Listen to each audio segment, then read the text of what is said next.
Página 18. La muerte y sus ventajas, por Marcelino Cereijido, 1997. Capítulo 1. La muerte de las células. 1.6. Ancianas tías del organismo, las células troncales. Cada vez que se eliminan o destruyen enterocitos, células de la mucosa intestinal, queratinocitos, células de la capa descamable de la piel, eritrocitos, glóbulos blancos o linfocitos, células de la sangre, el organismo los repone. Por supuesto, no solo tiene que producirlos en cantidad muy grande, sino entregarlos ya diferenciados. Ahora bien, rigurosamente hablando, la única célula no diferenciada era el huevo fecundado, pero en nuestro organismo ya no existe, pues mucho antes de que naciéramos se había ido dividiendo en 2 células, estas en 4, estas en 8, y así. Estas 8 bisnietas no son 8 huevos fecundados, sino que también se fueron diferenciando. Pero cuando todavía no se las puede catalogar como enterocitos, ni queratinocitos, ni células sanguíneas ni neuronas, ¿qué son? ¿Dónde están? La respuesta es que, en la vida intrauterina, a medida que aumentaba el número de células, también iba progresando la diferenciación, pero así como todos los médicos del pueblo descienden del viejo que se hizo médico hace 2 siglos y todos los militares del antepasado que abrazó la carrera de las armas después de la famosa batalla por la independencia, entre las células también se van individualizando estirpes, de manera que las tatarabuelas de las neuronas no eran como las tatarabuelas de los enterocitos. Las llamadas células troncales son células que quedaron trabadas a medio camino entre el huevo fecundado y las células terminalmente diferenciadas, enterocitos, queratinocitos, etc. Se trata de células que de pronto tienen 2 hijas, una de las cuales empieza a dividirse y diferenciarse como loca hasta que millones y millones de sus descendientes conforman el torrente de nuevas células sanguíneas que vienen a reemplazar a las perdidas, mientras que la otra no tiene descendencia y se queda en el tejido, como esas viejas tías que viven rodeadas de los tataranietos de su hermana. Pero aquí viene lo interesante.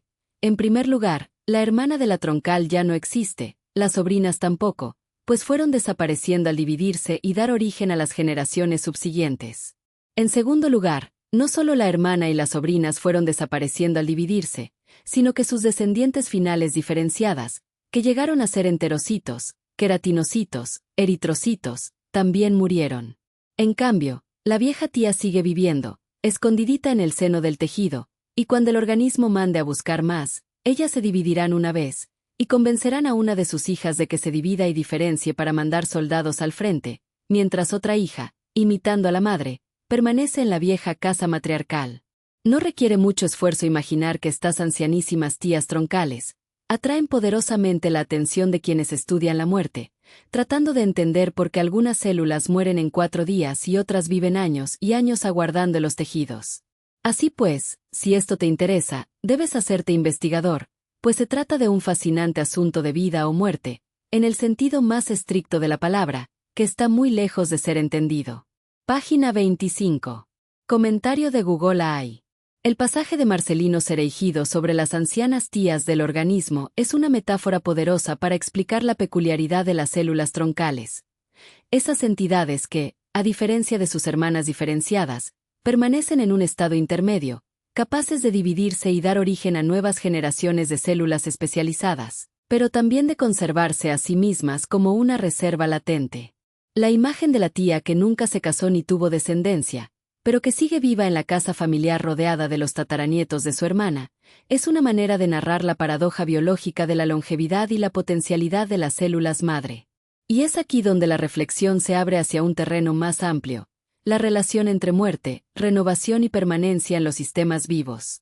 La muerte celular programada, o apoptosis, es el mecanismo que asegura que los tejidos se mantengan funcionales y que las células dañadas o envejecidas no comprometan la integridad del organismo.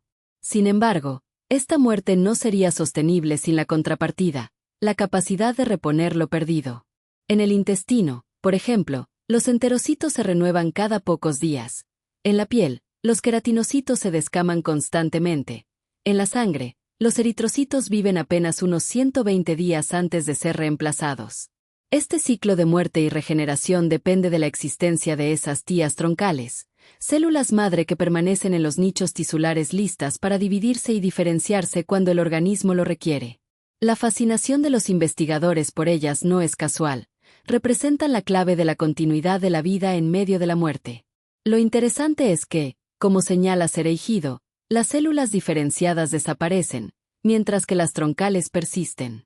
Esto plantea preguntas filosóficas y científicas. ¿Por qué algunas células están destinadas a morir rápidamente y otras a permanecer durante años? ¿Qué mecanismos moleculares permiten esa longevidad? Estudios recientes han mostrado que las células madre poseen sistemas de reparación del ADN más eficientes, niveles más bajos de especies reactivas de oxígeno y una capacidad de entrar en estados de quiescencia que las protegen del desgaste. En 2006, Shinya Yamanaka demostró que incluso células diferenciadas podían ser reprogramadas hacia un estado pluripotente, lo que abrió la posibilidad de que la diferenciación no fuera un camino sin retorno. Este hallazgo, premiado con el Nobel en 2012, mostró que la frontera entre la célula troncal y la diferenciada es más porosa de lo que se pensaba. La metáfora de las tías también permite pensar en la dimensión evolutiva. Así como las sociedades humanas conservan ancestros simbólicos que sostienen la identidad colectiva, los organismos conservan células madre que sostienen la identidad biológica. Sin ellas, la renovación sería imposible y la muerte celular equivaldría a un desgaste irreversible. En este sentido, las células madres son las depositarias de la memoria del organismo, las que aseguran que siempre haya un linaje capaz de producir nuevas células especializadas. Pero esa memoria no es eterna. Las células madre también envejecen, y su capacidad de regeneración disminuye con la edad. De ahí que la investigación sobre envejecimiento se centre en cómo preservar la funcionalidad de las células madre y evitar su agotamiento. Los estudios sobre células madre hematopoyéticas, por ejemplo, han mostrado que con el tiempo acumulan mutaciones que pueden dar lugar a enfermedades como leucemias. En la piel, las células madre epidérmicas pierden capacidad de regeneración, lo que contribuye al envejecimiento cutáneo. En el intestino, las células madre criptales pueden convertirse en el origen de tumores si sus mecanismos de control fallan. Así, las tías no son solo guardianas de la vida, sino también potenciales fuentes de enfermedad. La paradoja es que lo que asegura la continuidad puede convertirse en amenaza si se desregula. La reflexión de Cereijido sobre la muerte y las ventajas de las células madre conecta con debates más amplios sobre la biología de la inmortalidad relativa. En organismos simples como las hidras, las células madre permiten una regeneración indefinida, lo que las hace prácticamente inmortales. En los humanos, esa inmortalidad está limitada, pero la fascinación por extenderla ha impulsado investigaciones en medicina regenerativa. Los trasplantes de médula ósea, por ejemplo, son aplicaciones directas de la capacidad de las células madre hematopoyéticas de regenerar todo el sistema sanguíneo. La terapia con células madre mesenquimales se explora para reparar tejidos dañados en enfermedades degenerativas. Y la posibilidad de generar órganos a partir de células madre pluripotentes inducidas abre un horizonte de medicina personalizada. Sin embargo, el entusiasmo por las células madre también ha generado controversias éticas. El uso de células madre embrionarias, derivadas de blastocistos, ha sido objeto de debate sobre el inicio de la vida y la legitimidad de manipular embriones. La metáfora de las tías troncales ayuda a comprender que no se trata de entidades abstractas, sino de células con un papel concreto en la dinámica de la vida y la muerte. La pregunta de por qué algunas células mueren y otras persisten es, como dice Cereijido, un asunto de vida o muerte en el sentido más estricto. Y es un asunto que aún está lejos de ser entendido plenamente. Lo que resulta más sugerente es pensar en la dimensión cultural de esta metáfora. Así como las sociedades necesitan ancestros, mitos fundacionales y figuras que encarnen la continuidad, los organismos necesitan células madre que encarnen la posibilidad de regeneración.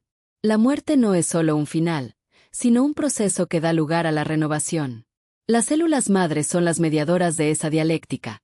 Permiten que la muerte de millones de células cada día no sea una catástrofe, sino parte de la normalidad. En este sentido, la ventaja de la muerte es que abre espacio para la vida nueva, y la ventaja de las células madre es que aseguran que esa vida pueda surgir. La metáfora de las tías también invita a pensar en la relación entre tiempo y biología. Las células diferenciadas viven poco, las madre viven mucho. Esto refleja una jerarquía temporal en los tejidos. Algunas células están destinadas a ser efímeras, otras a ser longevas. Esa jerarquía es necesaria para que el organismo funcione, pero también plantea preguntas sobre el sentido de la duración. ¿Por qué el organismo invierte en mantener algunas células durante décadas y otras apenas días? La respuesta está en la necesidad de conservar la capacidad de regeneración. Sin las tías, el organismo sería un sistema condenado al desgaste irreversible. En conclusión, el pasaje de Sereijido es una invitación a explorar la paradoja de la vida y la muerte en los tejidos. Las células madres son las guardianas de la continuidad, las que permiten que la muerte celular no sea un desastre sino un proceso regulado. Pero también son fuentes potenciales de enfermedad y envejecimiento. La metáfora de las tías ayuda a comprender que la biología no es solo un conjunto de mecanismos, sino una narrativa de linajes, memorias y permanencias. Y en esa narrativa, la muerte tiene ventajas. Permite la renovación, asegura la adaptación, y mantiene la vida en movimiento. La investigación sobre células madre sigue siendo un campo fascinante porque nos enfrenta a la pregunta fundamental: ¿cómo se sostiene la vida en medio de la muerte? Y la respuesta, aunque parcial, es que se sostiene gracias a esas ancianas tías que, escondidas en los tejidos, guardan la llave de la regeneración. Este comentario, ampliado con referencias a estudios sobre apoptosis, células madre embrionarias y pluripotentes inducidas, envejecimiento y medicina regenerativa, muestra que la metáfora de Sereijido no es solo literaria, sino profundamente científica. Nos recuerda que la biología es también una narrativa, y que entender la vida implica aceptar la paradoja de que la muerte es condición de la continuidad.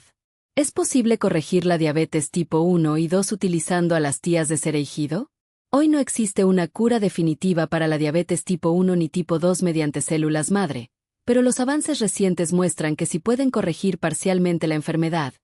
En ensayos clínicos, trasplantes de islotes pancreáticos derivados de células madre han permitido que pacientes con diabetes tipo 1 dejen de depender de la insulina, y en diabetes tipo 2 se han observado mejoras en la sensibilidad a la insulina.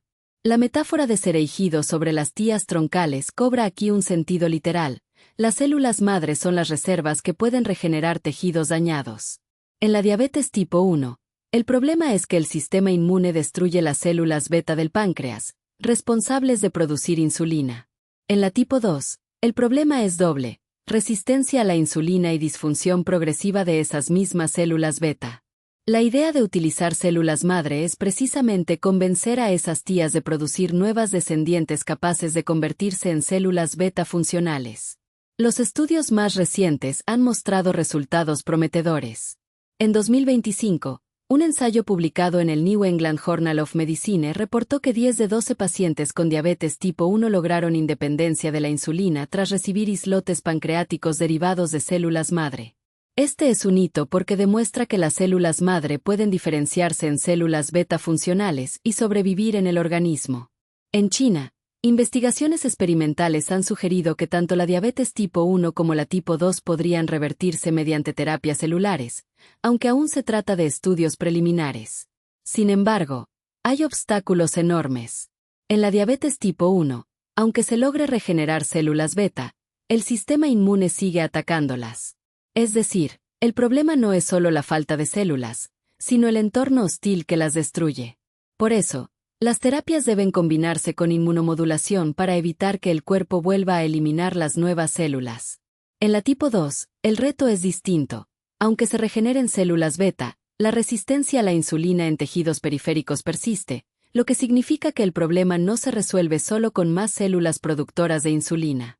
Además, las terapias con células madre enfrentan riesgos: formación de tumores si las células no se diferencian adecuadamente, rechazo inmunológico, y costos altísimos que las hacen inaccesibles para la mayoría de pacientes. Por eso, aunque los resultados son esperanzadores, aún estamos lejos de una aplicación masiva y segura. Lo que sí es claro es que las tías troncales de Sereijido son la clave de la investigación. Esas células madre que permanecen en estado intermedio son las que pueden regenerar tejidos y corregir enfermedades degenerativas. En el caso de la diabetes, representan la posibilidad de restaurar la función pancreática perdida.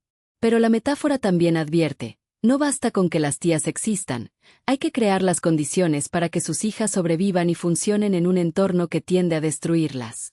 En conclusión, sí es posible corregir la diabetes tipo 1 y 2 utilizando células madre, pero aún no de manera definitiva ni universal.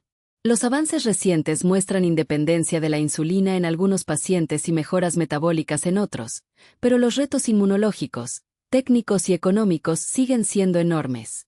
La promesa está ahí, las tías tienen el potencial, pero todavía falta mucho para que esa corrección se convierta en una cura estable y accesible.